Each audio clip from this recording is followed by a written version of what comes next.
top of it, mutes on the bottom left. Is that better? Not letting me. There's Jimmy. No, that's a little better. 1, 2. It's back to our chair. We have a quorum. Maybe tell her, Jim, I can't get it to unmute. I'm hitting that microphone and it's not going off. Okay, you're right. You're Jill's not going to be attended. Okay. definitely remute you. Come through both speakers. Do you have people in the room with you? Is anybody in the boardroom? No, we're all locked up. How do you want to do the pledge? Oh, good question. I can go get a flag and wave it in my little. In your screen? Yeah. Okay. I could share my screen that way, I guess. I found one real fast.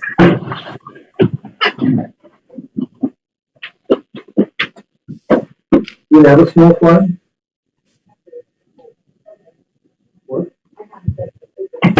Oh, Cassie has one. Good job. Cassie got one. We'll pledge allegiance to Cassie. All right. Very good.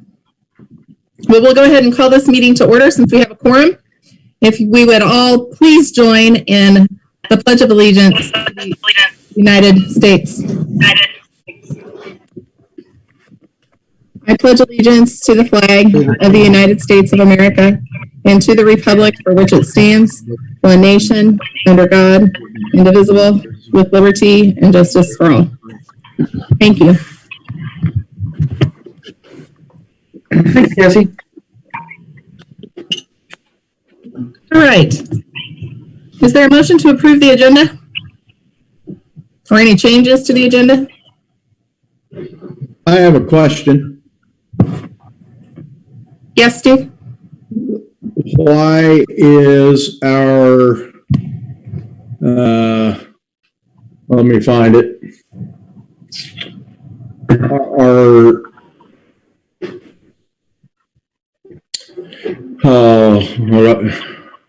item 6.1, why is Yes. that executive?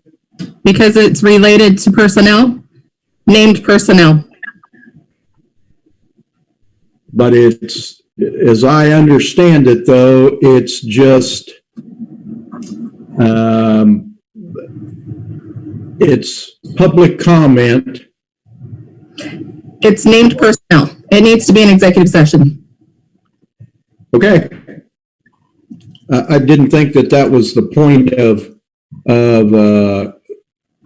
It might not have been of one, but it is of the other. okay. Yep. Any other questions? If not, is there a motion to approve?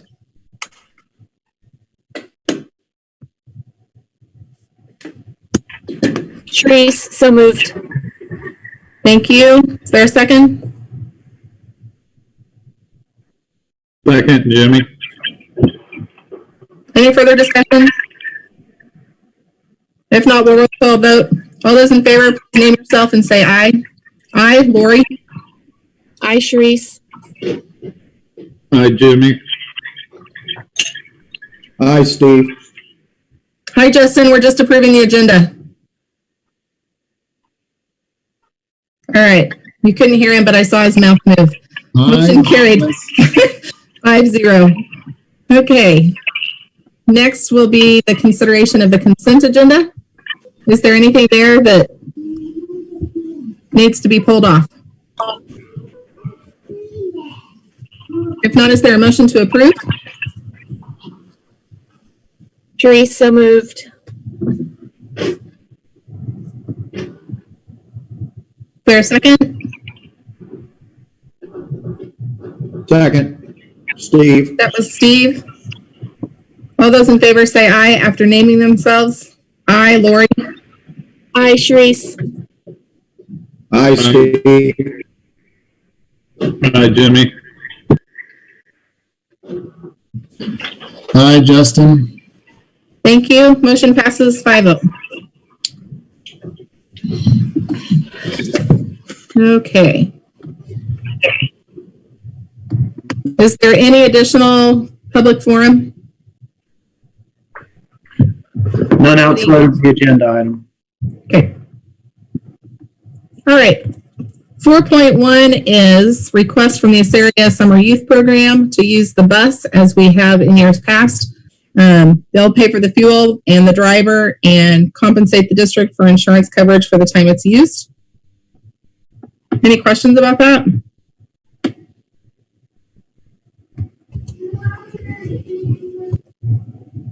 If not, is there a motion? This is Justin. I move to approve the request from the Assyria Summer Youth Program for the use of a bus, providing they pay the cost of the fuel, wages of the driver, and reimburse the district for cost of insurance coverage during the time used.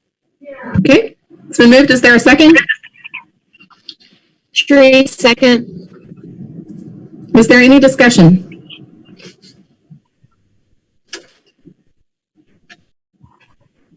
Seeing and hearing none, we will take vote by roll call. All those in favor, please identify yourself and say aye. Lori, aye. Sharice, aye. Jimmy, aye. Justin, aye. Steve, aye. Motion carried 5-0. The next request is for Gypsum Summer Youth Program. And I'm so excited that this is on our agenda and that both of our communities will have access to a program this summer. So it's basically the exact same thing, just for the eastern side of our community.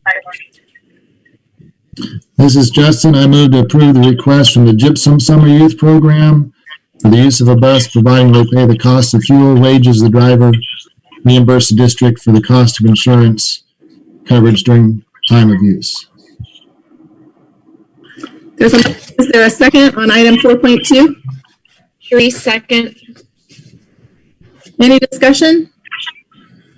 I should have asked this question before we voted the last time, but I assume that if the 10-person or fewer requirement is still out there, that the school district will not in any way be liable or accountable for what the youth groups do. Good question. I would assume We're going to be it's our vehicle. and they're going to be responsible for what happens on the bus. But we're responsible for the driver. I mean, he is in our employ. Not during this summer. Because the program pays them. Okay, I just hope we're not setting ourselves up for trouble. Yeah. We have asked that these community programs use certified drivers that are familiar with our equipment, use our drivers, but we don't pay the driver and then have the program reimburse us. They pay the driver directly. So they're not in our employ during that time. Okay, Is there any other discussion?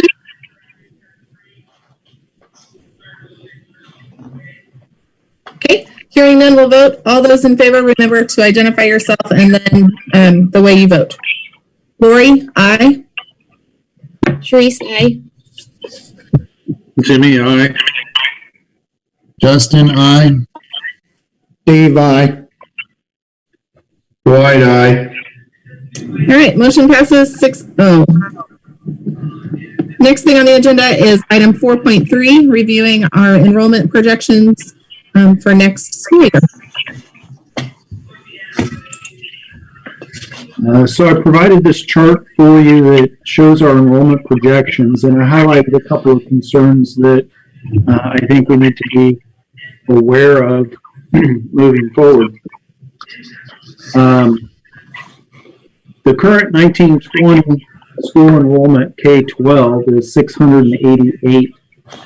The projected enrollment for 2021 at this point is 648. That is about 40 students. 20 of those students can be accounted for the fact that we are going to be graduating 52 students, but only bringing in 34. So that accounts for half of the drop of enrollment district-wide right there.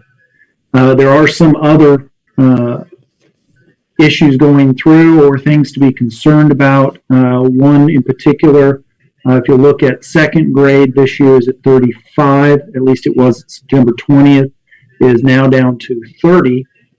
They're already on 2 sections, and now we're down to 30 students. I can't explain why 5 students over the course of the year. Sometimes it happens that way. I think personally it's Murphy's Law. Pretty much every place I've been, the biggest classes get all the transfers in and the smallest classes get all the transfers out. It's just something to aggravate us along the way. And that's kind of seems to be what's happening here, as our 3 classes over 60 seems to have the biggest interest. And then our classes that are small tend to struggle with keeping the students. Another area to keep an eye on going forward is this year's kindergarten, next year's first grade at 41. It was a smallish class. As kindergartners, the board made the decision that we want to invest in those classes and keep those numbers small. But as that class gets older, 13.7 is a class average, which makes perfect sense in kindergarten, doesn't make the same sense in second, third, or fourth grade. So that's an area to keep an eye on, and an area in which we could hope for some growth going down the line, because I'd hate to see that slip to 2 sections.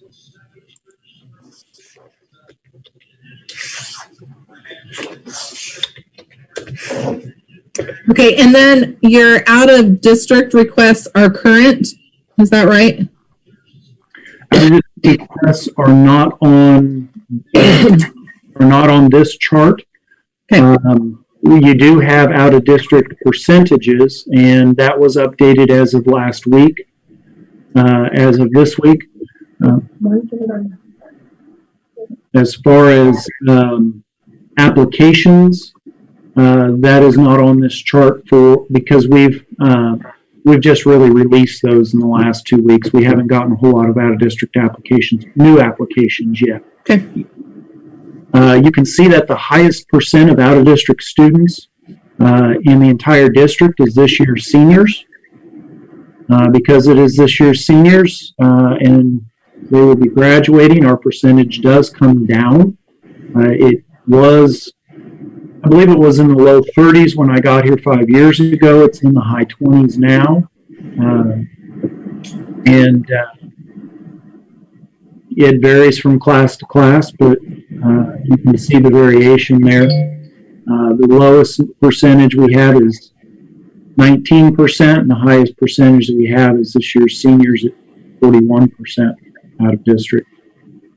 You can also see that 41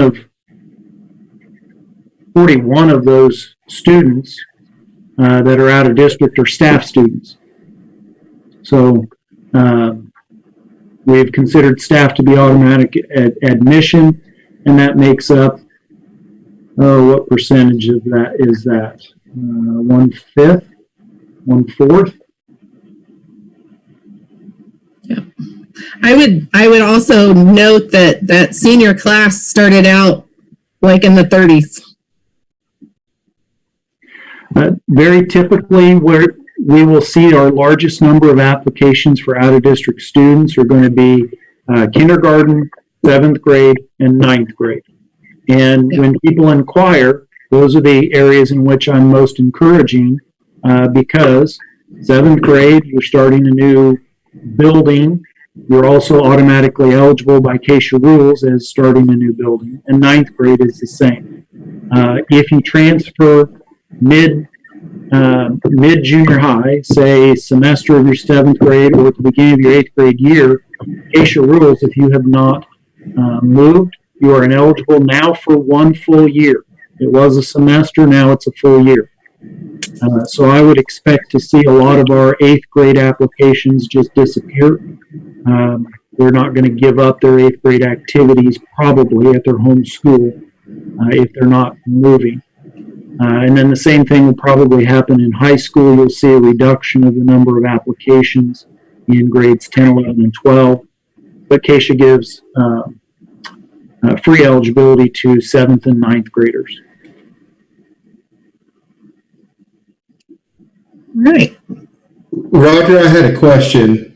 Don't a lot of schools waive that year-long moratorium on eligibility? Don't most schools allow that to transfer?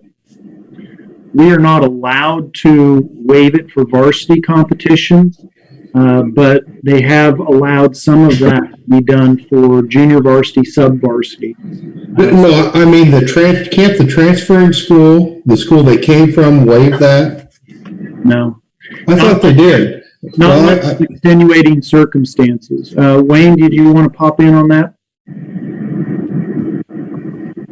You do have the option for hardship, but Roger's correct. That rule changed this year to where now, where you had to sit out 18 weeks, you now have to sit out a full year if you are interested in varsity competition.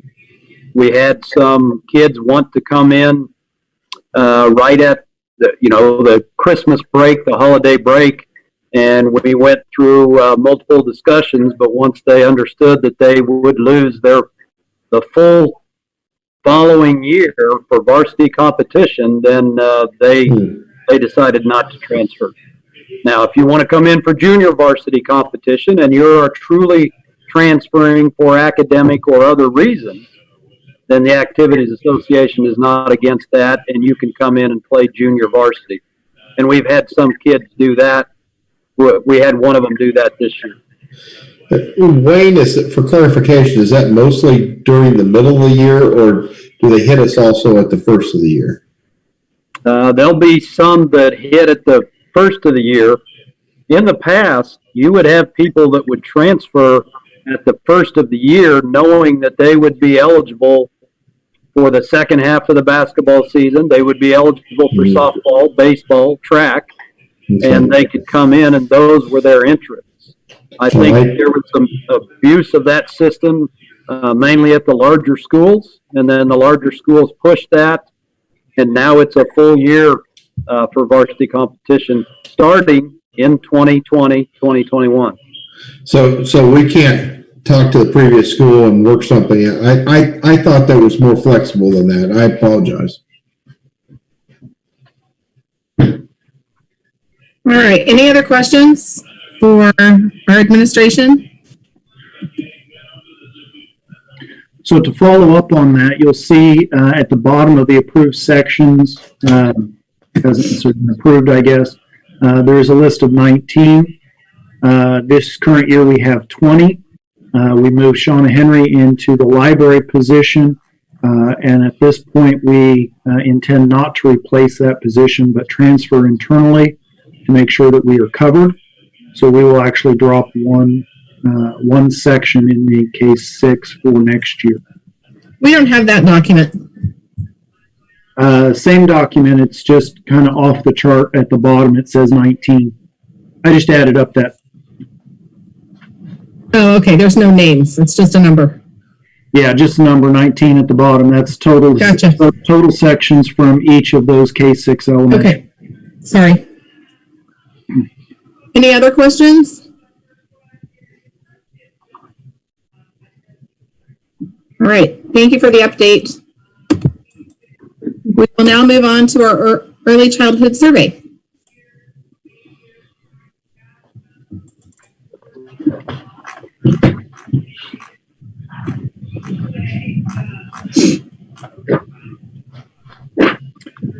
You have the survey provided to you. I will be posting the survey.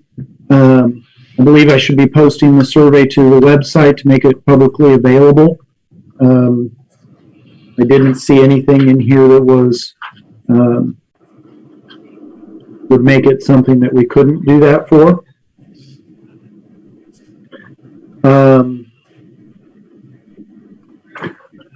I'm not sure exactly what you want to what direction you want to go. There's a lot of information in here. One of the things that I highlighted, just a couple of things. The largest percentage of children who attended preschool or had early learning opportunities, children prior to kindergarten, 45% of them had 3-day preschool. That was the largest of the group. There was 10% of them that had all-day preschool, which is a little more rare. You can see the different. Obviously, these don't add up to 100% because you could have been involved in more than one of these activities along the way.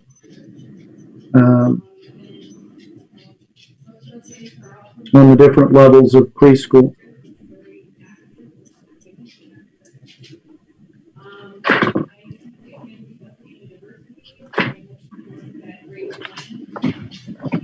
One of the things that we knew to be true, and this survey validated, was that the vast majority of our patrons, people within our district, bring their kids into Salina for preschool and childcare, and do not do that locally.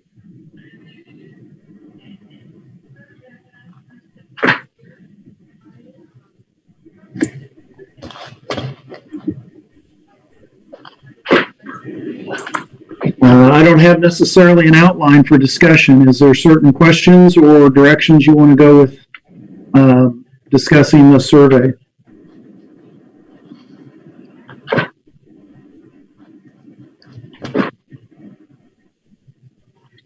I thought the executive summary did a nice job of picking out some of the bigger pieces of what we learned from the responses.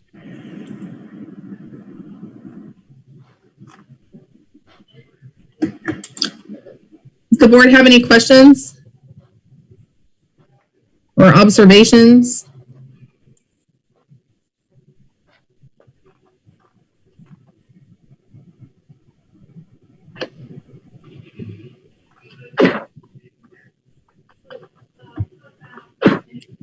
Okay, so what is the next direction you would like to go, Roger? I think the original plan was that we would look at this information and take it back to our early ed committee to digest and then bring some recommendations back to the board. Yes, this information has been was available or was coming back to us right before the March meeting, but obviously circumstances have kind of overwhelmed that. So I believe the next step would be to get the task force, early childhood task force, back together and to go through this information. And again, without objection, I'll post this to the website and I'll try and schedule. We're going to have to do Zoom meetings if we want to make any progress on this. Okay. All right, well, we will do that and we will bring back recommendations. Do you have a timeline that you want that to be accomplished in? Board? I don't know how long that'll take to come back with recommendations. So, no. We've got a month till the next meeting. It would be nice to be able to meet a couple of times on the task force prior to that so that we can have some feedback. Okay. Very good. Lori, I'm sorry, That's okay. I should have been more prepared to discuss this tonight. I remember I went through it after Mr. Stump, after you sent it to us initially, and I did not take enough time to go through it tonight to be able to discuss very intelligently. So I apologize for not being very prepared on that.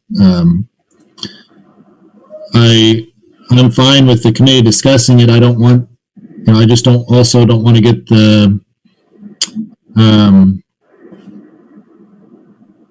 I don't know if there's any certain direction.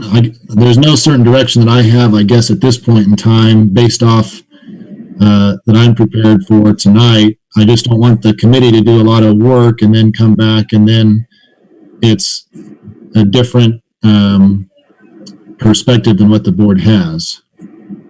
But I'm certainly interested in the insights that they might have based on the feedback from the survey and their experience with this topic, if that makes sense.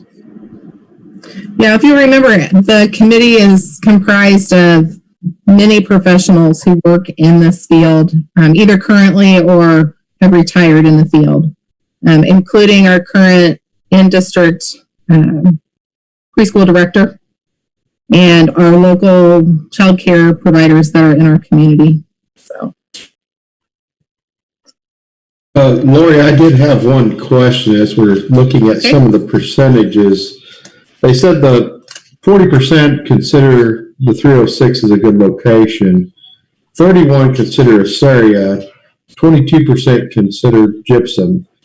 Should I interpret that as, if I was in Assyria, I would say maybe Assyria. If I was in gypsum, I would say gypsum. So should I interpret that means that 53.5% consider having it at one of the communities as a better location than at the school? Not necessarily, because they could choose more than one. And because of that, you would end up with duplicates on that. So I don't believe you can just add those two. If you look at that, they don't add up to 100%. So you wouldn't be able to necessarily say that 53% chose the communities and 40% chose here, because you've got other percentages that are available, and because you could choose more than one, you'd probably have a fair number of people who clicked both gypsum and Assyria, and therefore would be double counted if you added those two together. Well, I would go along with that logic, but it also says that 7.2 have another location in mind, which does add up to 100.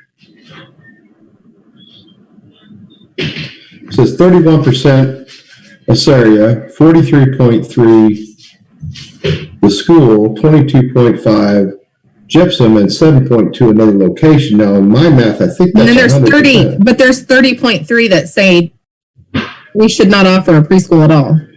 Basically, none of the above. Yeah. Okay. So it would be interesting to see the numbers of responses on that question instead of just percentages. You understand where my logic was? Yeah. Yeah, and I think we can ask them for that. I mean, that's what we're paying docking for. So we can go back and ask for the disaggregated data on figure 6. It may say in here, Mr. Stumpf, does it say in here of the respondents to the survey, what percentage of those that responded to the survey either have or will have a child entering preschool, either have or will in the future have a child entering preschool? On page 5, there is that diagram that has a breakdown of the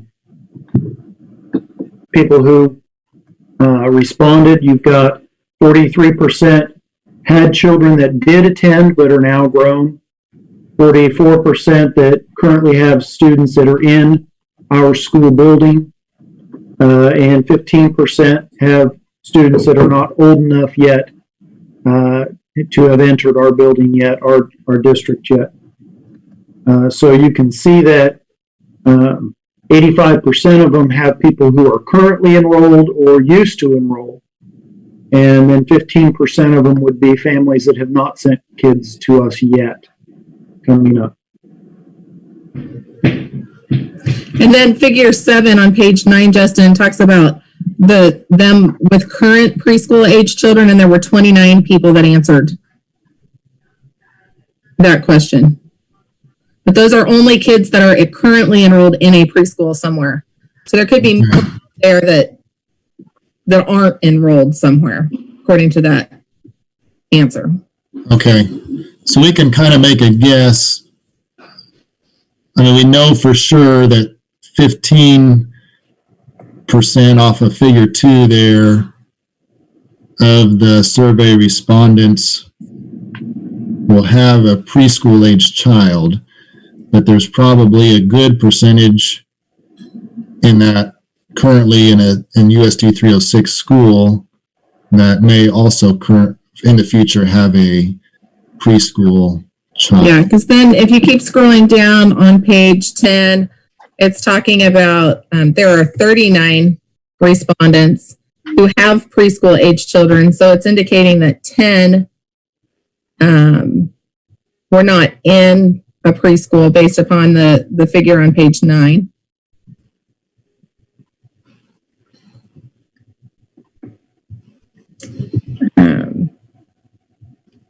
And then if you keep going down, it talks about why they're not attending preschool. So they're not old enough, they're not available. 3 of them couldn't afford it. Some are educated at home. 1 of them has scheduling issues. 1 travels, and 4 have no way to get their children there. Why would somebody that's too young be counted in that kind of figure? That's the parents' belief, that they didn't enroll them in preschool because they didn't feel like their child was old enough. Okay. That's how I read it. Well, Would also include somebody who is a 2-year-old and That's that's right. Like we would have, That doesn't make any sense to even include them. well, yeah, we would have answered with our youngest is just turned 3, so we would have answered she does not attend preschool because she's not old enough yet. Right.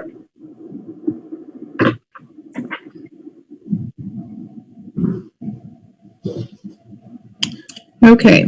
Lori, Questions? Comments? I wouldn't mind just keeping this on the agenda as we have more time to study it, perhaps, as a board, to ask more educated questions. And if it's only me that's requesting that, then please dismiss that. But if there's any other board members that feel the same, I'm certainly open to that. Well, I certainly, as Jill and I currently are the 2 people that are on that committee. So as you read it and have reflections, concerns, questions, feedback that you want us to represent to the committee, feel free to reach out individually also. And we'll let you know when that committee meeting is scheduled. All right. Anything else? For some reason, I got muted there. I have a question, and that is, with everything that's going on, if I am interpreting these charts correctly, on page 6, 38% of the people don't think it's important for us to provide or be a participant in early childhood development. And then if you go to the next page, if it's going to cost anything, that percentage jumps to 55. I guess I'm kind of curious as to what number do we have to get to before we say it's not worth any of our time and put our efforts toward more pressing issues. I'm just, go ahead. Those 2 questions are addressing different issues. The one on page 6 is the importance of providing early childhood education. 38% said it's not important for USD, so that means that 70, whatever that is, 70% said it is important. But on the next question that you're referring to, it's talking about fee-based child care. After preschool. So what that question is determining is if we do a half-day preschool in the morning, what about doing maybe a 4-fee childcare in the afternoon for those kids. Again, one of the awkward things that the committee talked about, the task force talked about, was what do you do with that child when preschool breaks in the middle of the day and you're working in Salina, and you got to run out, pick them up, take them to daycare now. And so that's what that question. Two different parts. One would be preschool, the other one would be childcare. And the numbers do drop off rather significantly when you start talking about childcare. Good question. Anything else?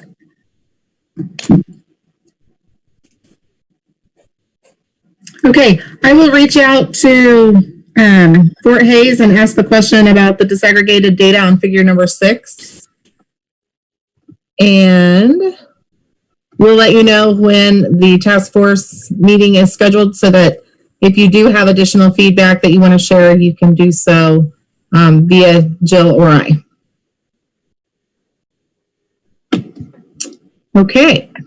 If there's no more discussion, we'll move on to item number 4.5.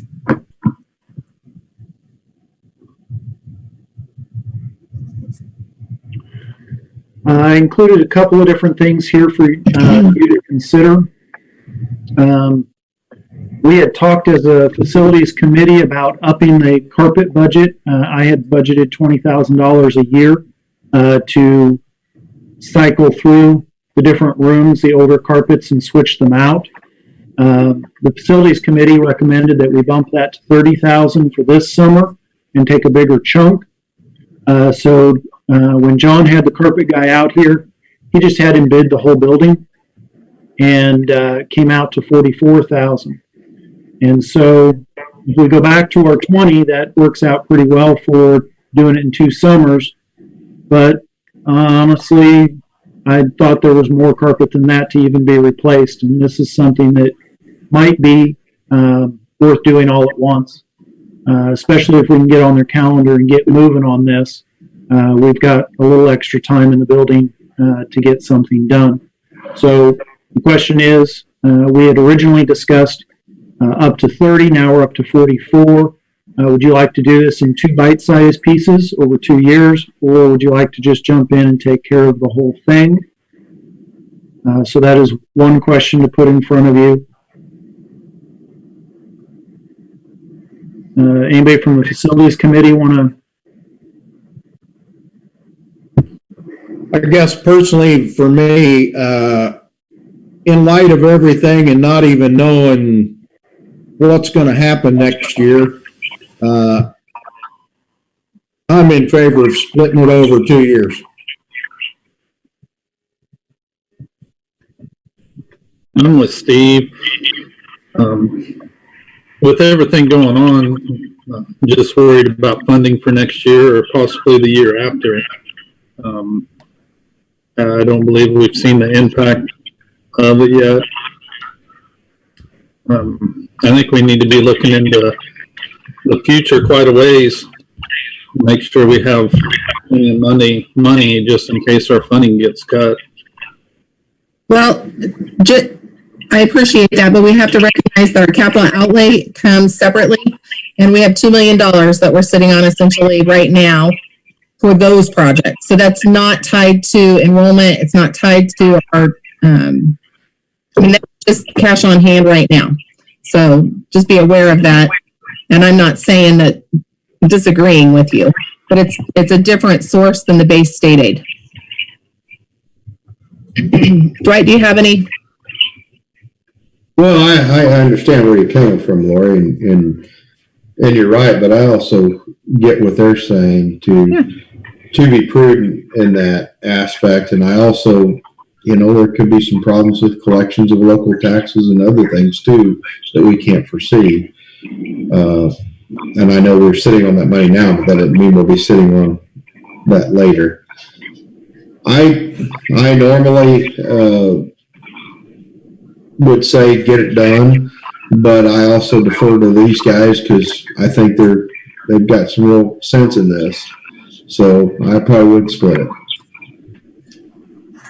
This would have been 6 weeks ago. I'd said get it all done, but it's not. School's going to be different. We don't even know if we're going to need all those rooms. A lot of truth to that, Steve. You're right. I do think we need to think a little differently in the short term. We don't know for sure, and we shouldn't be scared, but we ought to be prudent.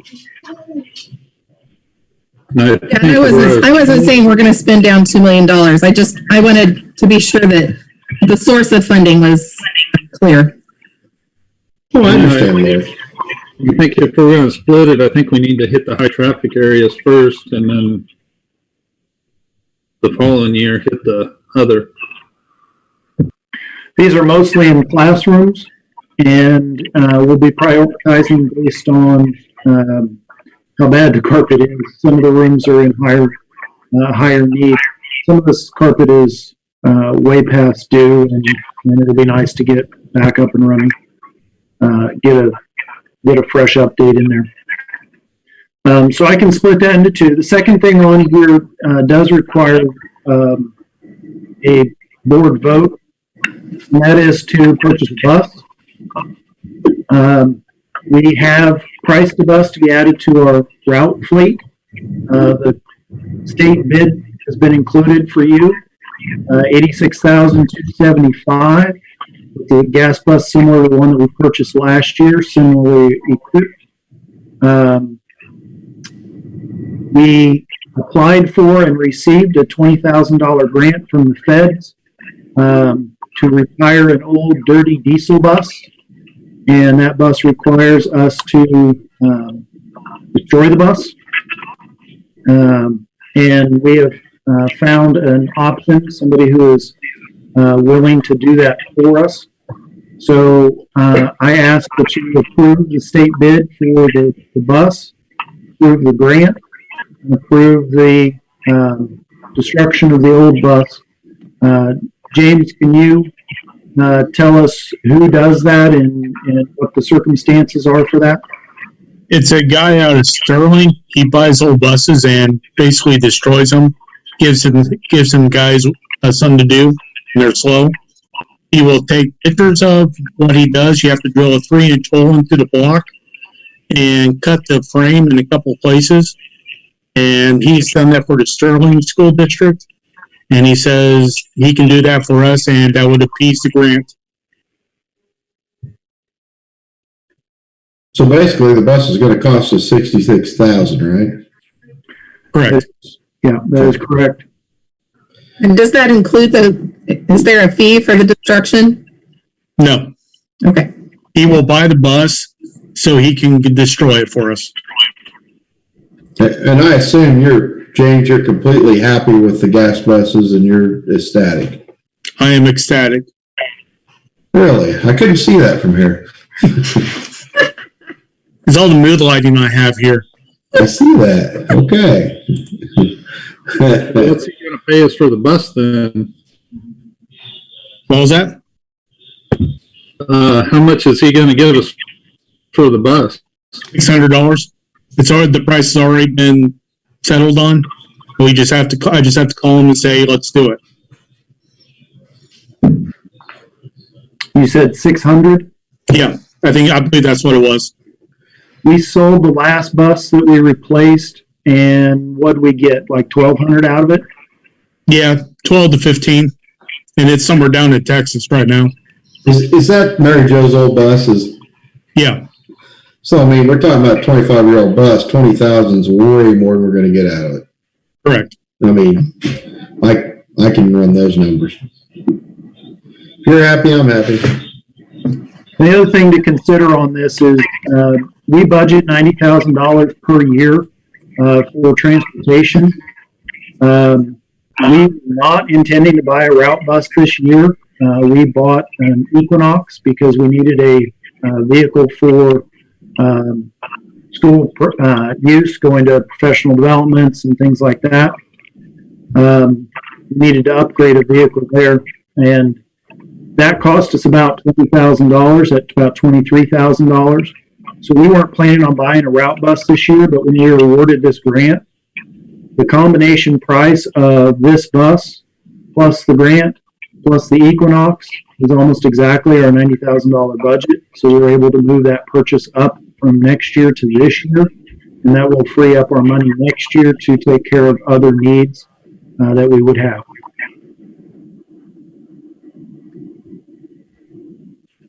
You've provided for us, I don't see it on here, but you provided for us in the past that schedule during James's report of our fleet, and I don't remember looking at that recently, but I understand what you're saying. We're just moving this one out a year ahead, essentially, because of the opportunity for the grant. Which makes And we had one year that had 2 buses in the same year, didn't we, like in the next 4 to 5 years? Potentially, it was a ways down the line. And one of the things to consider on that document is I do consider that a working document. So if you approve this purchase tonight, we will go back to that document and we will shuffle everything and resubmit. And there are different things that may cause that. If we have a bus that's starting to give us a bunch of maintenance issues, it becomes something where the cost of ownership is not good, and we may flip-flop which buses we're switching on which years. We've got that replacement chart going 20 years out into the future, so I consider that a working document as we move forward. Sure. If we want to have a motion on this, that's fine. We have James and are discussing transportation. I know in the past several months ago, you notified us that there was a bus that we had the capacity, the seating capacity incorrect on when we purchased it, and we could no longer utilize it with a non-CDL driver. I haven't heard anything else about that, so I'm assuming we do not have plans to replace that bus with a different capacity bus. Do you want to take this, Roger? Yes, you can take that. It is on the schedule. I do want to purchase a actual 14-passenger bus because we have had several teachers that express interest in driving their own groups, and that way we can actually let them drive them. So that's going to be an extra purchase then, is that correct? That is going to be added to the schedule? Actually, we were looking at the possibility of purchasing that this year. We didn't move forward with that. We had also looked at several other options. Moving this bus forward, we may look at purchasing that bus next year as a 14 and a van as well for student transportation instead of a Suburban, one of the vans. The vans are easier to get in and out of and a lot more utilitarian for that. But we'll shuffle that whole chart going forward as we move this into this year and we look at what our needs are. That bus was not purchased that way. It was actually an older bus that we misread the label on, but it was already owned. But I remember discussing that purchase, but wasn't the purpose of that purchase was to fulfill that role? We never did purchase a bus for that role. We looked at a used one and didn't pull the trigger, and we have spec'd out several over the last year and a half, but have not recommended one yet. It very well may come up for recommendation for next year's purchase.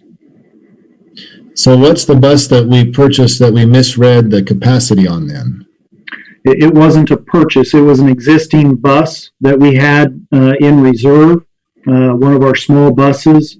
We had assumed it was small enough to meet that criteria, and upon further review determined that it was not actually spec'd that way. It wasn't a new purchase. It was an older bus that we thought we might be able to use for that purpose, and it turns out that it was not appropriate for that. I see. And that bus what is that bus currently used for? Basically activity route only, and I may send it out every once in a while, but it's primarily activity bus. And so the difference there is when we send that bus out, we have to have a CDL driver in the driver's seat to do that. If we buy a 14-passenger bus, We do not have to require that driver to have a CDL, even though it is a bus. You would think it might. The smaller bus capacity, if it is 14 or less, and 14 or less will satisfy a fair number of our trips that we take. Some of our trips that right now we'll send 2 Suburbans, and we could actually send 1 vehicle. And sometimes our activities have trouble finding that second driver to go with them to drive the second Suburban if it's more than 6 or 7 kids, but less than 14. It sounds like kind of a niche. It kind of is, but if you look at something like the Scholars Bowl team, you got 6 varsity, 6 junior varsity, there's 12 kids. They can take 2 Suburbans or they could take 1 14-passenger bus. Okay. Sorry, James, you're gonna probably have to remind me of all that. No problem. When time comes to have that conversation again. And then my other question is, do you have an update for us on the bus that we were replacing the engine on the second painted bus to get the new engine? It is up and running, fixed just fine, runs just fine. So you're not expecting to see that. We're not expecting to replace those, either of those in the next year or 2 years. Then I know it's a workable document. I understand that, but that's not on the schedule right now then. I sure hope I don't have to replace it before then. Yeah, we're hoping to get 5 to 10 out of both of those at least. Okay, thank you. All right, is there any, What is the other document that's attached that just has estimate number and some, the average about $4,500? What is that? Those are carpets. That's per room. Okay, okay. That's, okay. I guess I'm confused. I've heard you say, I've heard our educational leaders say that school is not going to be the same. What is school going to look like? And should we be spending any money or hiring any people if we don't know what school is going to be like? If we're going to be distance learning, and that's a possibility for the next 18 months, they're saying now. I guess I'm just having a hard time understanding school's not going to be the same, but we're preparing for next year like it's going to be the same.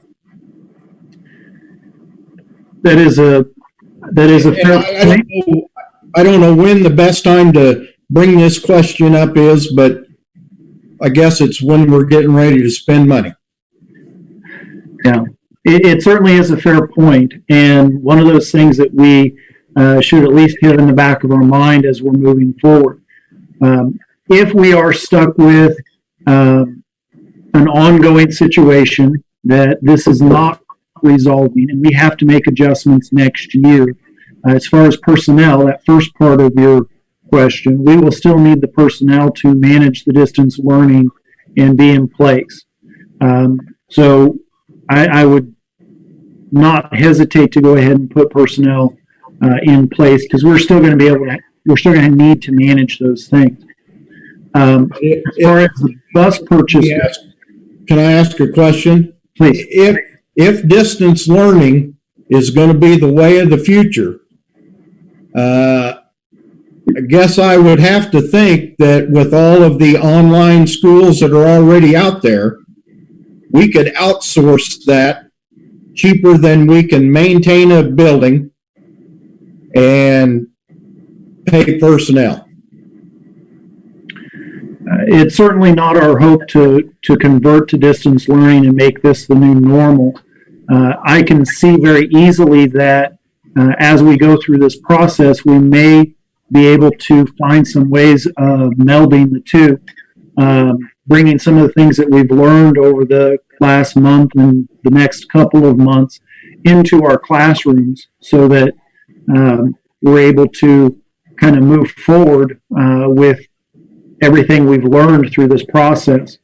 But we can also see that there is a whole lot of interest in being together as a social group. All those things that we can't do under social isolation, and it causing issues with our students who are desperately needing some sort of feedback and attention to just their personal social needs. So I don't see this as being a long term. One of the things we've talked about is the hope that kids who are maybe thriving under this situation don't think that this is normal for virtual school. Because what we are doing now under distance learning is not necessarily what you would have if you transferred to a virtual school and said, hey, this is, I like this stay at home thing. I think anybody who has done actual virtual school program would find that it is not the same thing as what we're doing with this distance learning, because this distance learning is really more of a stopgap measure to get us through the rest of this year, and hopefully we can start up more normal next year. So there is that fear that some people will mistake that this is what a virtual school looks like. In most cases, virtual schools do not look like this. We do still have teachers at the call. We do have assignments that are not all computer-based.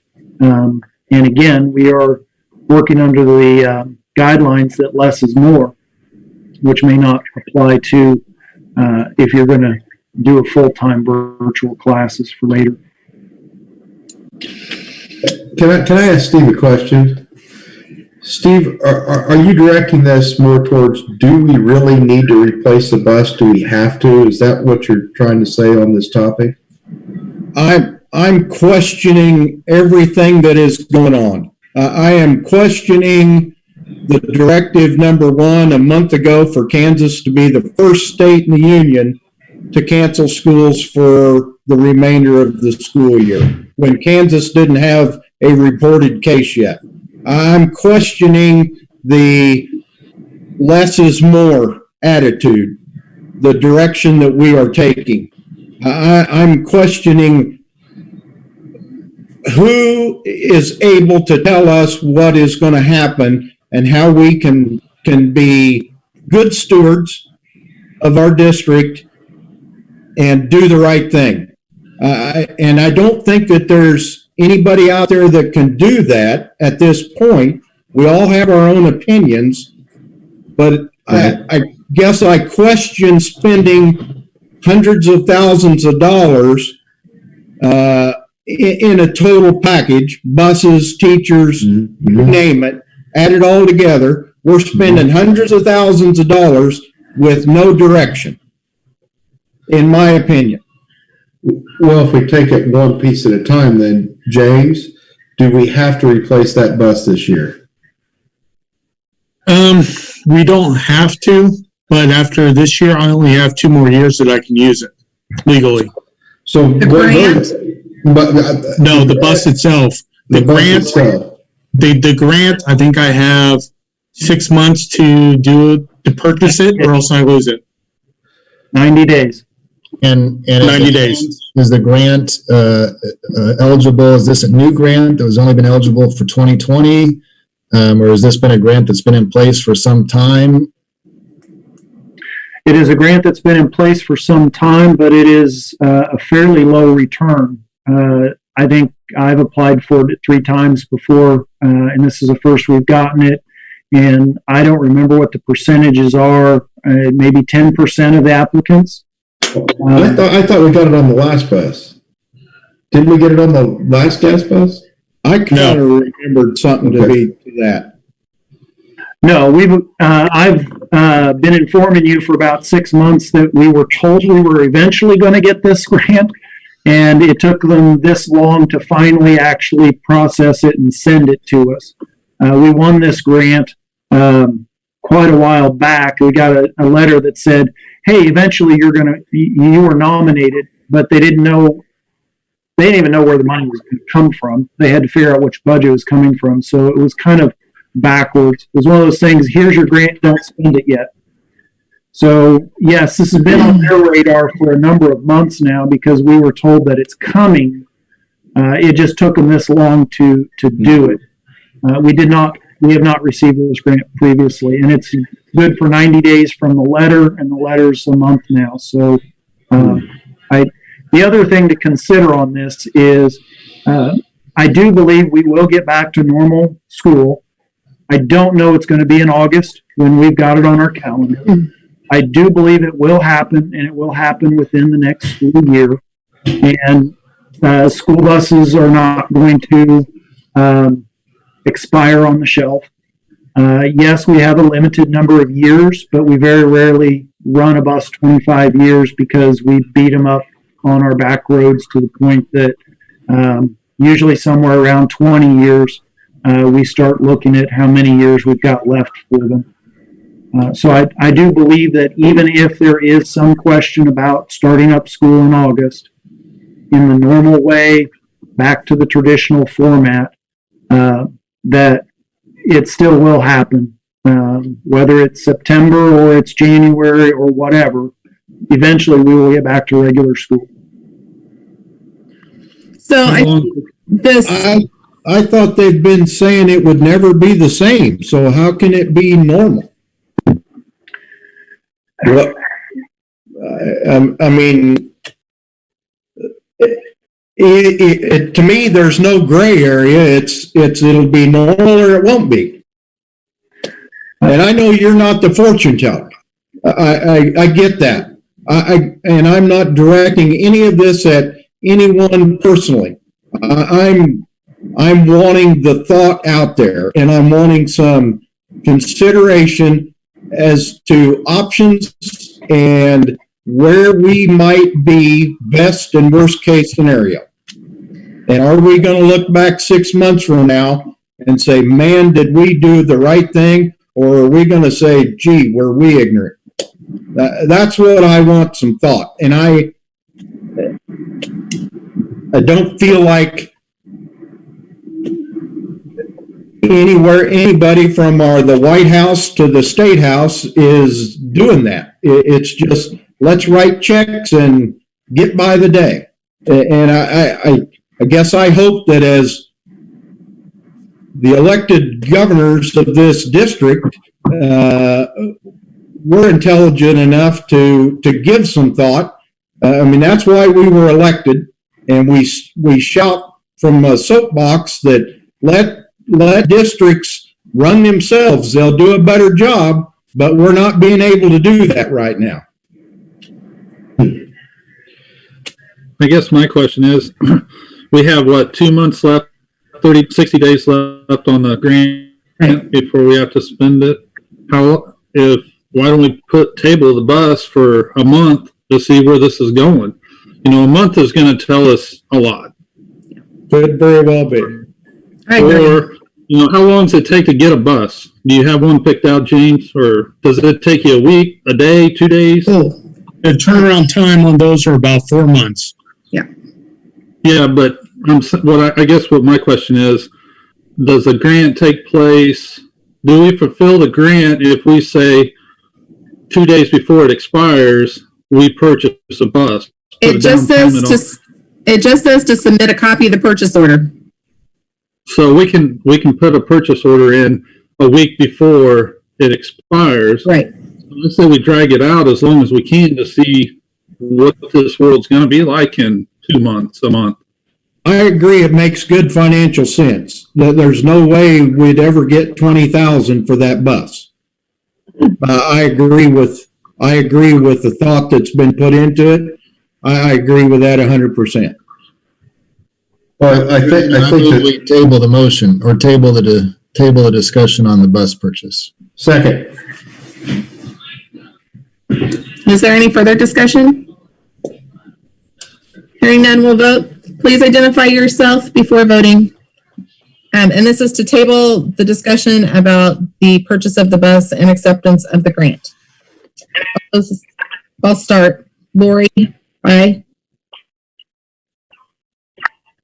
Dwight, aye. Steve, aye. I just have one question, Lori, Jimmy, before I say which way. We do for sure have 60 days left on that grant, right? Yeah, it's date stamped March 16th, 2020. And so we will meet well before we need to take action. Okay, Jimmy, aye. Justin, I.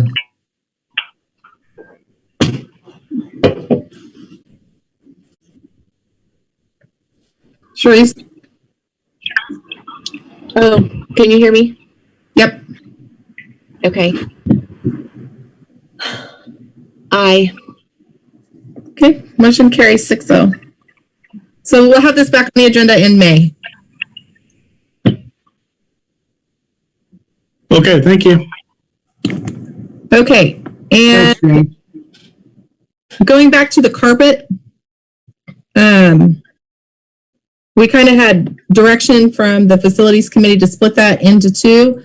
Again, is that something that we need to take action tonight? It is a bid greater than $20,000.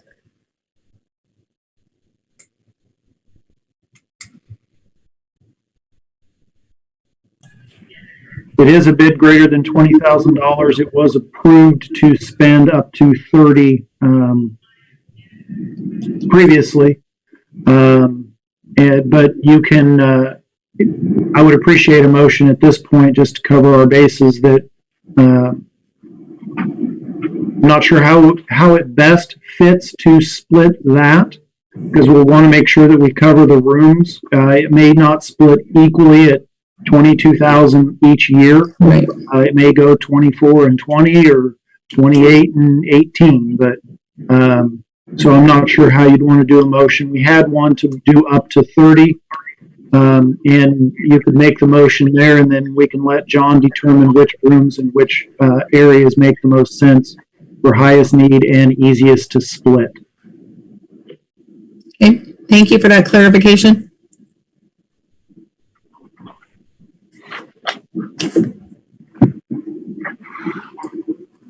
Is there a motion?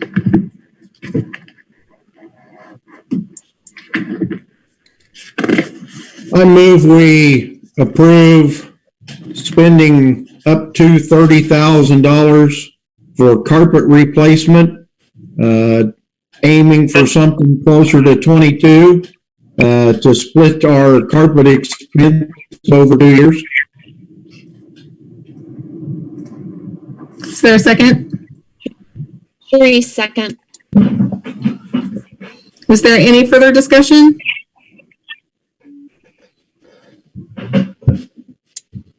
Hearing none, we'll vote. All those in favor, please identify yourself with your vote. Steve, aye. Jimmy, Aye. aye. Dwight, aye. Sharice, aye. Justin, I. Thank you. Motion carries. So, okay, and then there was, the last thing is that we do have some federal disaster aid coming. The CARES Act to Schools estimate about $190,000 to address expenses related to the COVID. So would that be like payroll protection, or how is that defined, Roger? It's pretty loosely defined. One of the things that we have to be careful of is we cannot use this money to supplant other money, which means I cannot take this money and pay something that we had already budgeted. This is to cover added expenses or issues that we might have related to COVID. So one of the things to consider as we look at this is, what are some of the concerns that we had, and how can we use this money to address those concerns? A lot of different things have been thrown out. One of the things that I was considering when this all started firing up was doing some facilities changes to add hand washing stations, maybe some touchless dispensers, things in the bathroom, flushers and things like that. So you'd not touching as many things with your hands, you're not spreading as many germs. All of that would fit underneath this COVID-related expenses. Other things that some districts have been talking about is using this money to pay for either summer school or after-school programs or remediation programs or things in which we consider that there is a loss or reduction in learning during the fourth quarter of this year, and how are we going to make that up. This is all very early. I just got the dollars amount actually today, although we've been told it's been coming. I didn't know an amount. And so this is still very early in the stages of what can we do with this money, and we'll start looking at options on where our needs are. What's the timeline that it has to be spent out by? We actually have a little more than a year to spend it. It has to be expended or gone down by September of 21. So if we were to do something, we could potentially do this summer, although that's unlikely. We could potentially do the following summer, which may seem a little late, but it's still an opportunity to do some extended learning. Or we could do maybe an after-school program that would last the entire school year next year, because the money doesn't have to be drawn down until September of the following year. Okay. But we could not, for instance, we spend $60,000 to $80,000 out of capital outlay on technology needs on devices. We could not utilize these dollars to make those purchases. Is that correct? If we were to do such a thing, I doubt that anybody would question us, but technically those were already planned purchases on a regular rotation. We would have to justify how we were doing that COVID related. There are a lot of districts who were not one-to-one that did rush out and buy Chromebooks or laptops or something to get into the hands of kids to facilitate distance learning. That was not us. We were ahead of the game, already being one-to-one, and we were able to roll this out without that additional expense. If we were short, that would have been a very legitimate COVID-related expenditure. Could we probably do it? Yes, but it wouldn't be a recommendation. Things like the hotspots would be included in that. How about the extension of the meals? Is that completely separate as part of a food package? Actually, the extension of the meals, we will have a huge reduction in revenue because we are not collecting any lunch money. So I'm not sure exactly. Again, there's going to be more guidance coming. If we can go back and augment that food budget from what we've already done, it won't take $190,000, but No. That is certainly something that we can look at doing as a COVID-related expenditure that we would not normally have had to bear. Do we have a list of the added expenses that we've approved to date? I have not disaggregated that, no. So I couldn't tell you directly.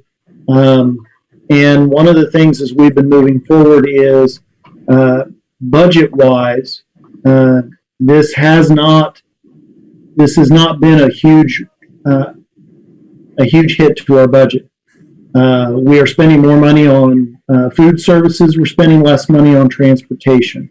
We're spending less money on utilities. So there's pluses and minuses, and at this point, we're pretty well balanced. There are certain things, the hotspots, internet, trying to get stuff out to kids who may have not had those services, which are a very direct and obvious expense here. And that will add up to several $1,000s between the hotspots and the services for those that we're going to do. and then meal services are probably our two biggest added expenses, unanticipated expenses at this point. Okay.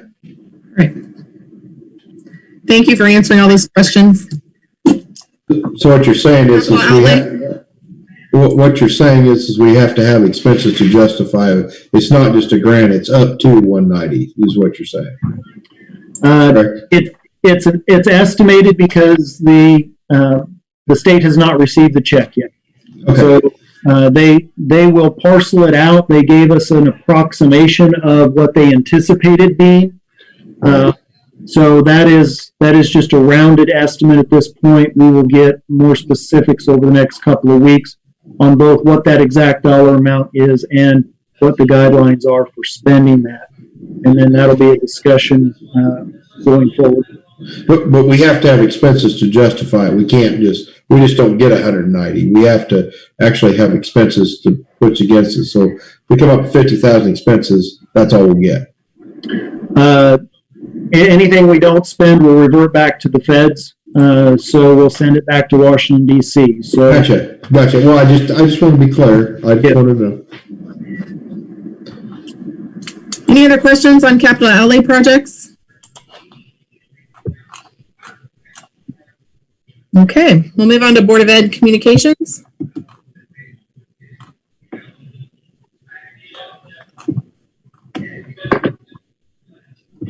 I think Kelsey has been working on our recognition certificates that we'll be mailing out to the top 10% of each class, 7th through 12th grade. And I will send a draft letter to go with that. You have a date timeline that you want that Never. with your schedule that you want me to avoid? Okay.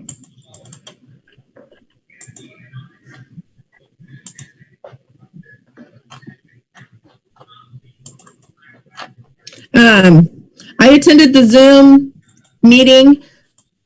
Was that 2 weeks ago or was that just last Thursday? Time is going crazy. It was 2 weeks ago, I think. And it was interesting to listen to what other school districts were doing in response to the continuous learning plans. And I feel like we're really ahead of the curve. We are so blessed that we were in a situation that we had one-to-one devices. We've kind of been questioning the role of technology in our classrooms. And I agree, we need to continue to think about that and that it's a tool to use, but it's not driving the education. But in this circumstance, we were sure lucky to have them ready to roll out when families needed them. A lot of districts didn't have that, and they're really struggling with how to maintain contact with their students. and more importantly, not only having the one-to-one devices, but the staff that has been trained and has been accustomed to using them for so long, that when we had to start moving more in that direction, they had the expertise to really facilitate that. It's a struggle, it always is, but we have a staff that was very well versed in this area, which certainly helped us. One thing we haven't spoken about as a board, but I don't want it to get lost, is the reality that not only do we have students that are missing out on their year-end activities, but we do have 2 of our long-term staff retiring. So if we can be mindful and think about a way that we might still be able to honor them, I don't know, a card shower or wait until we can convene again and do something in person, but that is something that I don't want to get lost in all of this as we honor people who've committed their lives to our school and kids.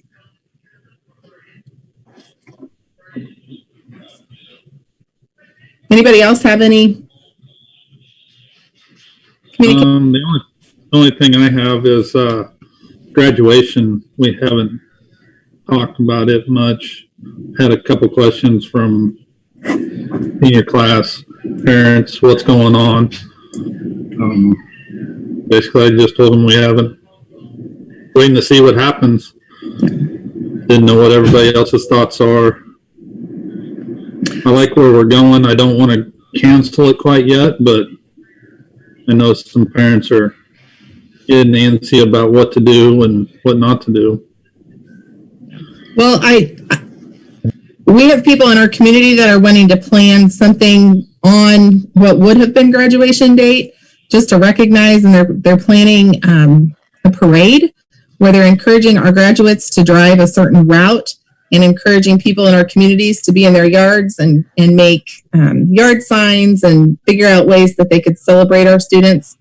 And I just made the comment in the Asteria group that was talking about doing this, that Southeast of Salene's graduation has not been canceled. We're not hosting it on May 17th the way we had intended to originally because we're under a school shutdown circumstance, but that it hasn't been canceled. So some of the feedback I received in that group conversation is, well, why haven't you said that before? So I don't know if there's some communication that could go out just to say, hey, we know that we haven't made a decision. It's not off the table yet. We're waiting for more information before we discuss further what those plans look like. Does anybody else have any kind of feedback on graduation? Okay.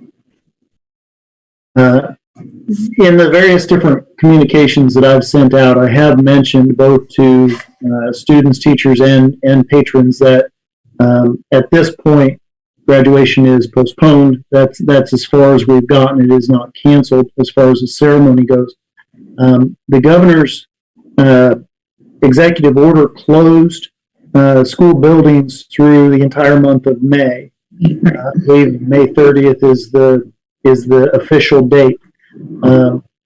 She certainly has the authority to amend that if circumstances warrant that.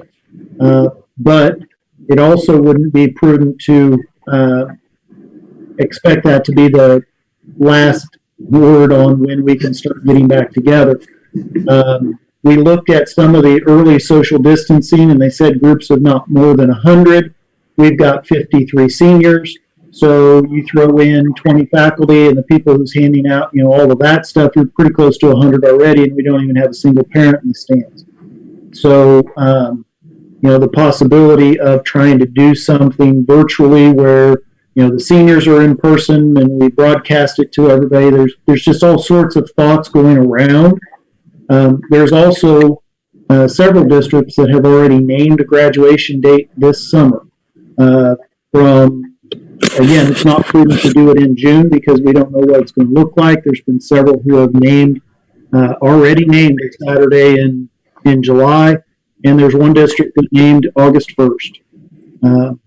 And you've got to be careful there in that you don't go so far out that the kids have all packed up their stuff and headed on down the road. But you also can't set it so early that we're not released from all of these restrictions yet. So some districts have named a graduation date.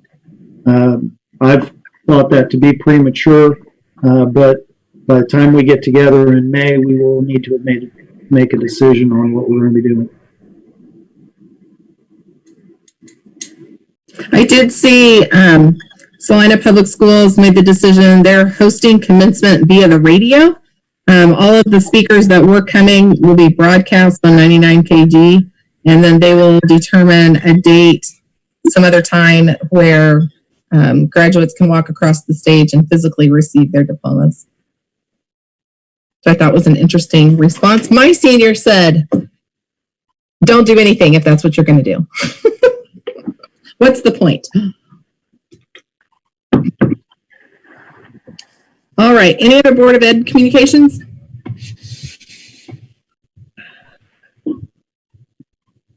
All right. Moving on to the superintendent's report. Actually, graduation was one of the things I was going to talk about under my report. We have had numerous meetings over the time, including board meetings about distance learning and our challenges and our successes there. Today was a professional development day on our calendar. We went ahead with that schedule and kept the professional development day. One of the things that the principals went through was the surveys that came out and were shared. Those surveys were kind of conversation starters, but there was a lot of time spent today, and the principals may or may not address that. Really, I've been trying to keep up along the way, so I don't really have anything else at this point to add. Thank you. Principals? I don't have anything new other than my video here. And what was in my board report. Since we've been meeting every week, I've kind of kept you up on how the distance learning is going. So I would say it's still going, making tweaks along the way. I appreciated your email on Friday asking about food banks. And Yeah. Saturday morning, I learned Gypsum does have a food bank. And Okay. the Assyria Lutheran Church has a fund and a closet. So, Justin or Dwight, do you know in Gypsum who the contact is for the food bank? I've got to double check. It was Elder Moyer before he passed away, and I'm not so sure that his wife had to take care of it. It does Okay. kind of come out of the two churches, both our church and the Baptist church. Okay. I'll be do Stephanie my Moyer. best. I think so, but Stephanie would know if she is not in charge of it. Okay. And then in Assyria, you would just need to contact Pastor, whose name just, Dean, is it Apel? A-P-E-L? He's sub school. Okay. Kitty, thank you. You're welcome. That's all I have, unless you guys have questions. I also don't have anything to add to mine. On my list.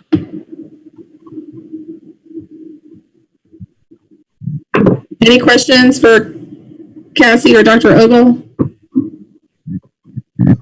Mr. Sager, do you have anything? I have nothing extra. Okay. All right. So we will now move into item 6.1, which is executive session. And Roger, the patron that submitted the first request, is he joining us via Zoom? How is that going to work? That was the intent. And I am not seeing him in the waiting room as of right now to call him forward. Okay. We will need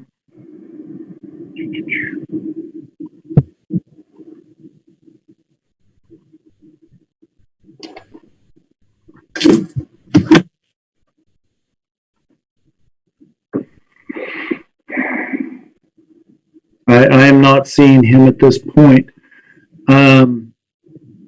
There was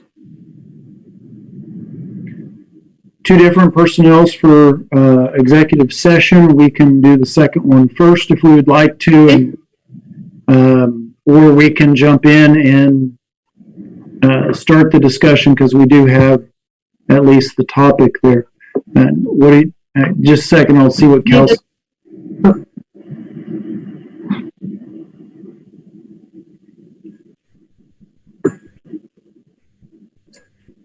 Roger, Yes. I'm not sure any of this is mine. Do you need me to leave the meeting?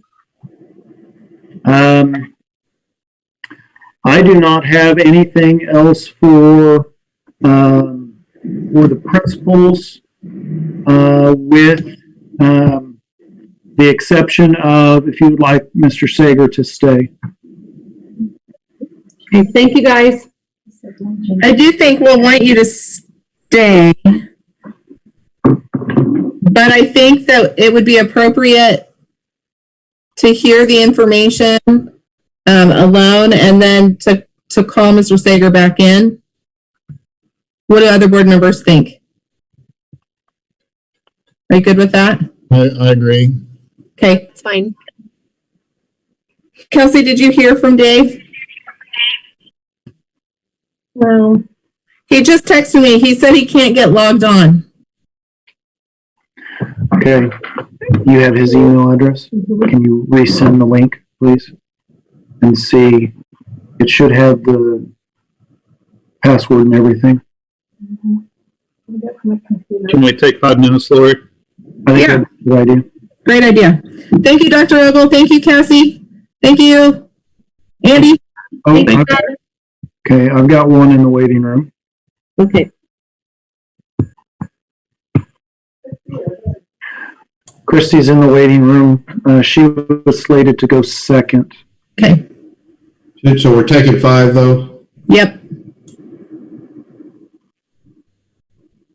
So we'll be back at 8:06.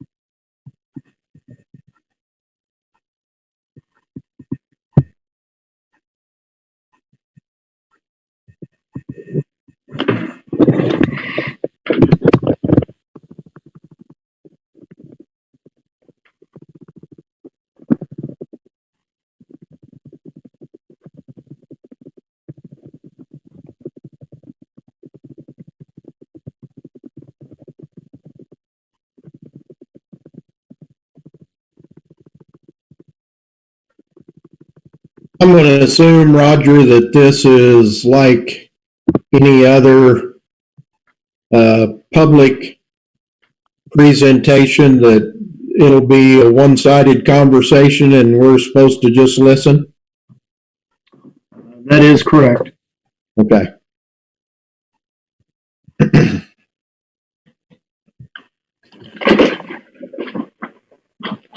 What did they say?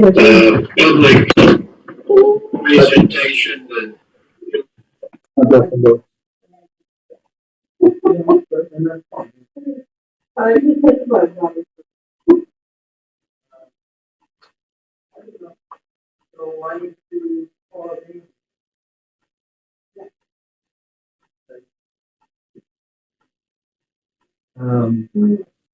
think I'm both going to have the email ready. They're both in. Okay. How long of a break? 5 minutes. We've got 3 minutes left. It was till 8:06.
Okay.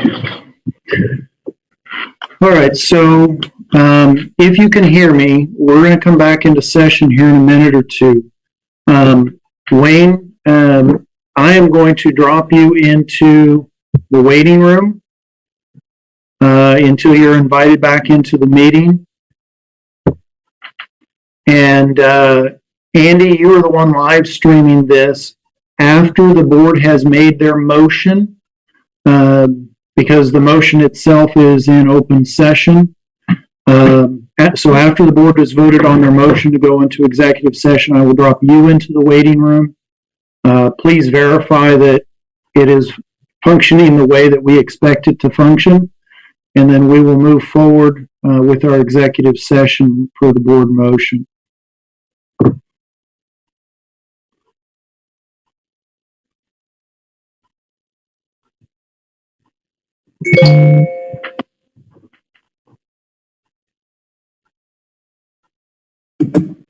It is now 8:06. We could reconvene the meeting. Oh, Dwight is not quite back yet. We'll give him Can There he is. can I have Andy give an update? I forgot to call on him under principals reports. Do you want, can I have Andy do an update on his progress? Sure.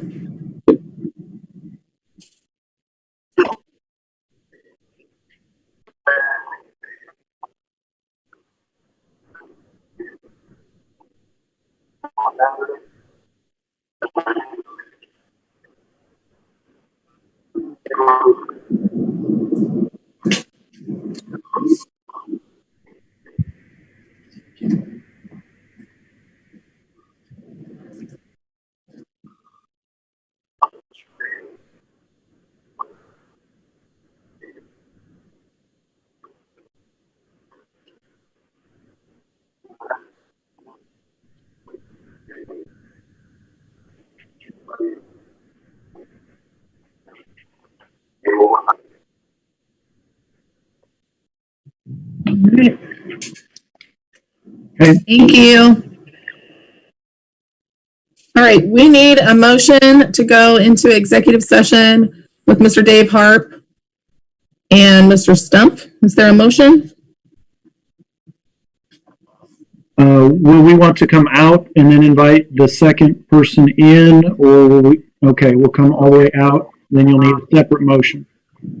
Well, that's up to you guys, I guess. I don't have a, That probably sounds the cleanest. okay, I move we go into executive session. is there a second? Justin, I'll second it. Do we need a time limit? 5 minutes or a time to come back? Yes. out? So in executive session for 5 minutes. All those in favor, please identify yourself and say aye or nay. Lori, aye.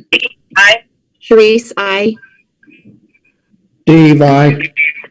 Justin, aye. White eye. Jimmy, aye. Is that everyone? Okay, motion passed.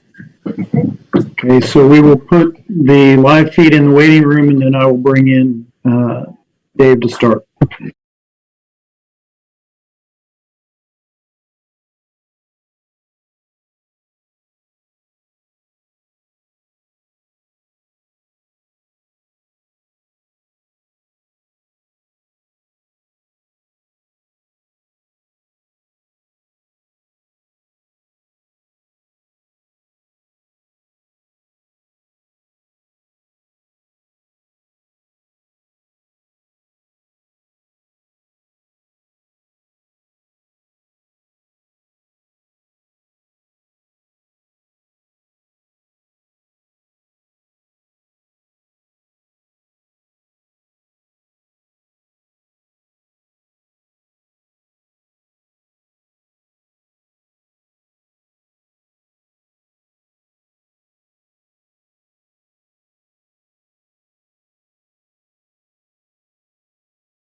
All right, we now need a motion to go back into executive session with Christy Rodriguez, again for 5 minutes.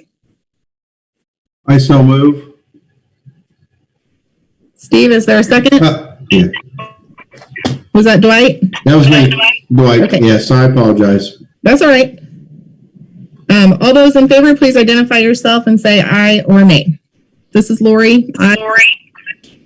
Sharice, Dwight, aye. aye. Sorry, Sharice. Dwight, I. Steve, aye. Justin, I. Jimmy, I. Motion carries 6-0. We'll go I'm to looking, executive I'm looking session. for the, I'm looking for the communication that Dave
Go.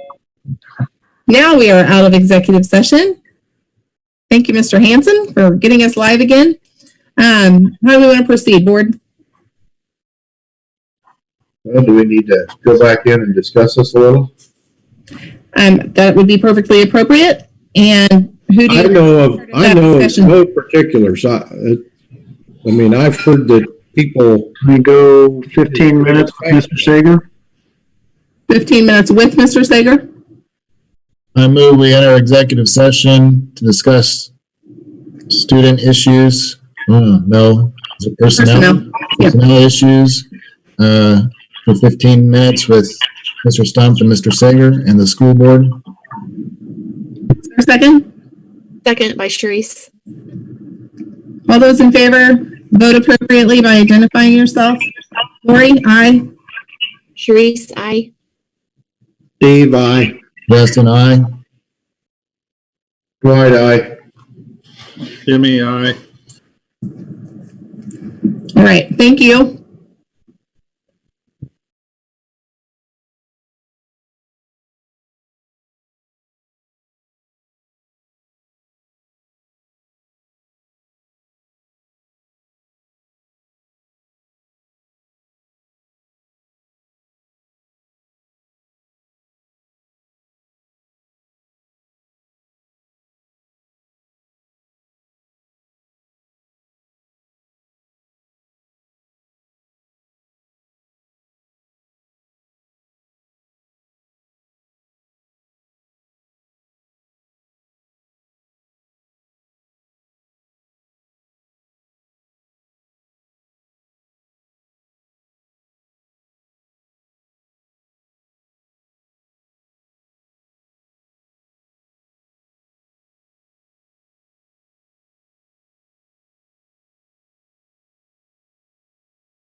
I don't.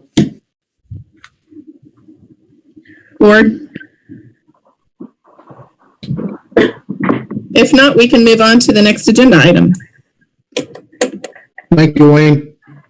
Thank you. You, I'm done, Mr. Stump. I believe so. yes. All right. Thank you. Okay, item 6.2 is also personnel. It is also personnel. You have information there. If you do not have any questions in specifics, we can go ahead and skip that, but there is a recommendation there. So I would like, if you have any questions, we can do it here. There's a recommendation for hire. What is the will of the board? I guess I'll just go back to my original concerns and so this particular applicant hasn't even graduated yet. I mean, to me, if I see school changing in some form, it would be, the need would be greater for people with experience in curriculum and getting that out. So I'm not sure that this one fits that bill for me, just to be honest.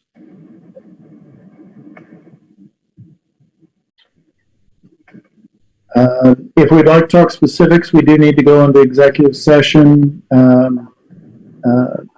If there's any more questions as far as moving forward with that. Again, at this point, we're operating under the assumption that school will start next year in a traditional fashion.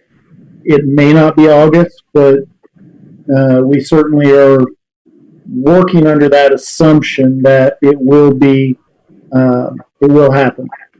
And we have to plan and prep for that, because if we find out in July that all the restrictions are off and we're at full steam in August, I've got to have everything ready to go on day one. And part of that is filling this position. And you did interview multiple candidates for this position, correct? We did. We had a team of 6 people that made recommendations, and this was the will of the committee.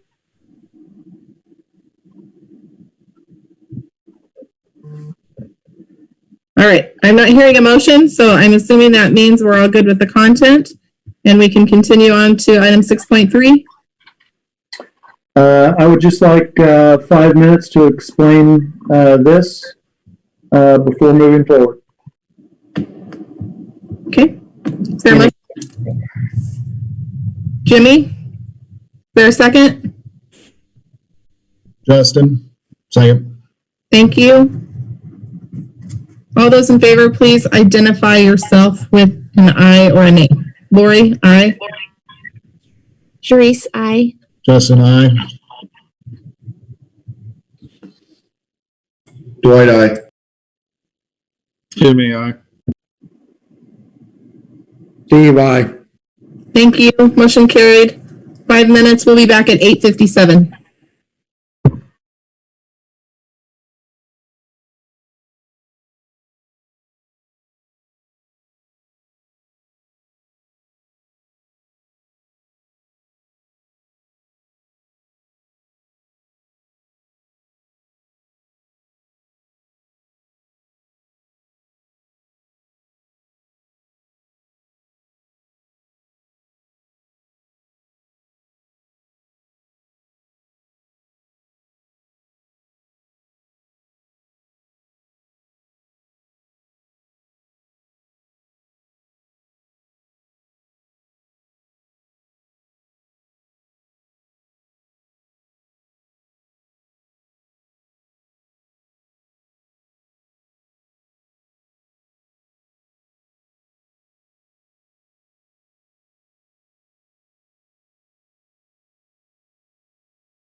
Okay, the last executive session we need to do this evening is item 6.4, negotiations. I think we should probably give ourselves 15 minutes. Okay. Is there a motion? I move, Madam President, I move we go into executive session for purpose of discussing and identifying negotiation topics for the the 2021 professional employees contract Good catch. with our board and Mr. Superintendent for 15 minutes. Second. Thank you. It's been moved and seconded that we go into executive session for negotiations for 15 minutes. Please identify yourself with a yay or a nay. Lori, aye. Yay. Sharice, aye. Steve, aye. Why I? Justin, yes. Jimmy, aye. Motion carries 6-0. We will be back at 9:15.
Okay. The live stream should be back and you can make your motion. I move we go back to executive session to further discuss negotiations for 5 minutes. Okay. 10, Dwight, 10. 10 minutes, I amend my motion. All right. Is there a second? Second, Justin. Thank you. Again, identify yourself with an aye or nay. Lori, aye. Dwight, aye. Aye. Sorry, Dwight, aye.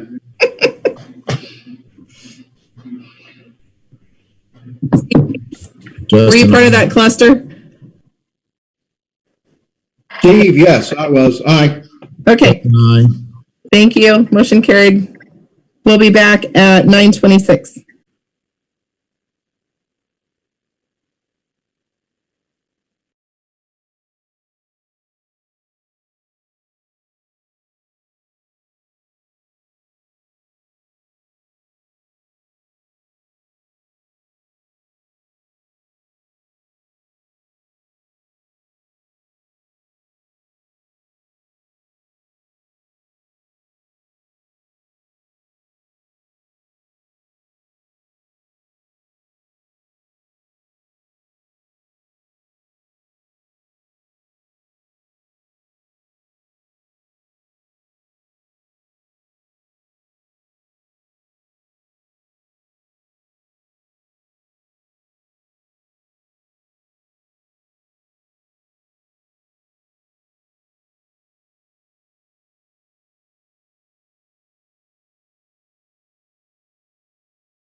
And we're back.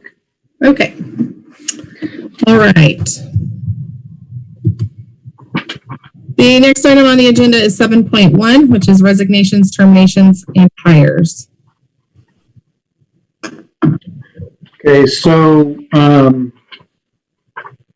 the red is optional, and I'm not recommending that at this point. So you have a recommendation for a hiring of a secondary social studies teacher. This would teach the split humanities. This would teach the 7th grade history in the morning, and would teach in the high school in the afternoon the sections of world history that Mr. Lynn currently was teaching 2 sections of high school social studies.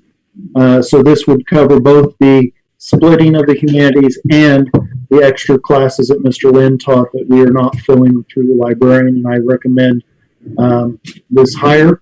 The second part that is on there is today we received the resignation from Angelica as administrative office, and really the assistant to the clerk and to the treasurer here in the district office. And I recommend that we approve the hire and accept the resignation so that we may post and move forward. Okay. Is there a motion? Lori, I actually have 5 minutes, I guess, on executive session again before this.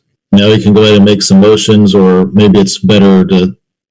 So I would move to go back into executive session for personnel for 5 minutes with the superintendent and the board. Okay. Is there a second? Second. Mr. White. Okay, thank you. All those in favor indicate aye or nay. Lori, aye. Justin, aye. Therese, Dave, aye.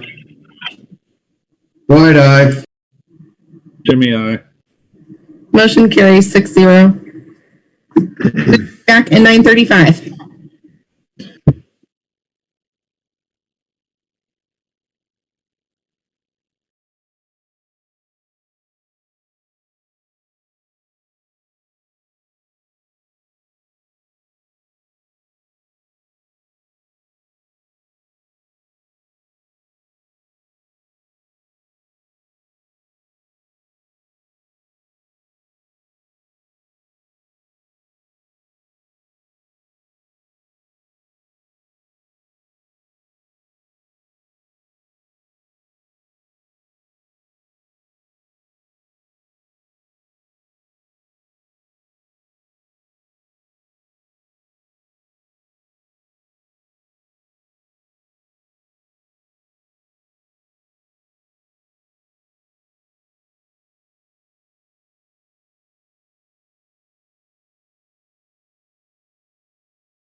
And we are back.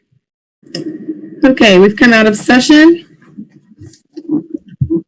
We are back to item number 7.1, resignations, terminations, and hires. Do we have a motion or further discussion? This is Justin. I will move to approve the hiring of Mr. Dylan Goodell, for secondary social studies teacher. Second. Is there any discussion? Hearing and seeing none, we'll vote. All those in favor, please indicate your name and your vote. Lori, aye. Justin, aye. Sharice, aye. Dwight, aye. Jimmy, aye.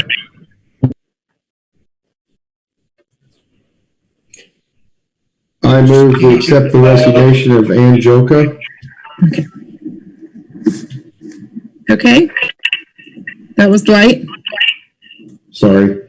Okay. Is there a second? Second, Steve. Thank you. Any discussion? All those in favor indicate your name and your vote. Lori, aye. Sharice, aye. Justin, aye. Steve, aye. Dwight, aye. Jimmy, aye. Motion passes 6-0. Or just to clarify, I didn't get a vote from Steve on the first motion, so I said no. Okay, 5-1. It was 5-1. Okay, thank you. I just wanted to clarify. I move we accept the resignation. Are we ready for the next one? I'm sorry, Lori. Yes. Yep. I move we accept the resignation of Carrie Breeding as high school science teacher. Okay. Is there a second? And supplement. Yeah. And junior high basketball coach and Stuco co-sponsor. So, yes. All the what you said. Okay. Thank you. Is there a second? Steve, second. Okay. Any discussion? All those in favor say aye. I have a Yep, Justin. discussion point. Mr. Stump, can you comment a little bit on how much you as the administrative team is able to recruit candidates for positions versus just posting it out there and having it nebulously be available on a board somewhere?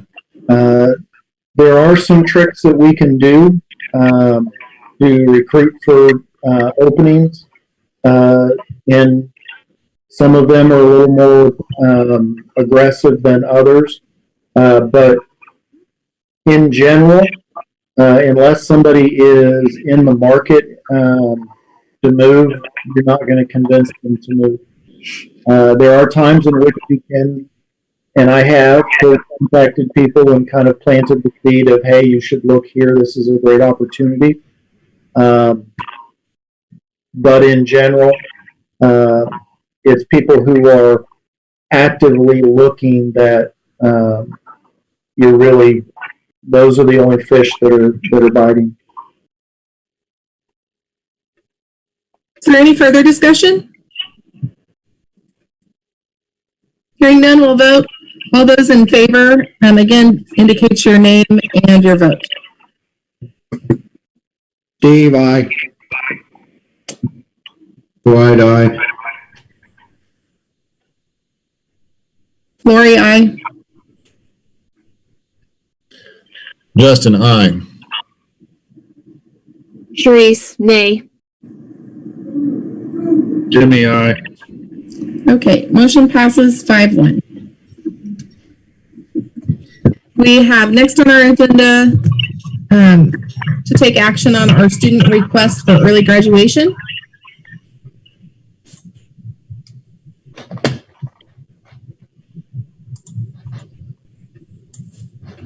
Do we have a motion? Madam President, I move to approve the application for early graduation for Ms. Kenzie Norris. Sharice, second. Sharice seconded. Any discussion? If not, we'll vote. Again, indicate your name and your vote. Lori, aye. Sharice, I. Justin, I. Steve, aye. Dwight, aye. Jimmy, aye. Motion carried. 6-0. All right, with nothing left on our agenda, is there a motion to adjourn? So moved, Sharice.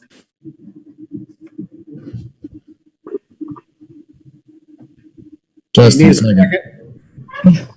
Justin, second. All those in favor say aye. Lori, aye. Sharice, I. Dwight, aye. Dwight, aye. Jimmy, aye. Motion carried 6-0. Look at that, it's before bedtime. Have a great night. Good night. Thank you. Thank you all. Thank you.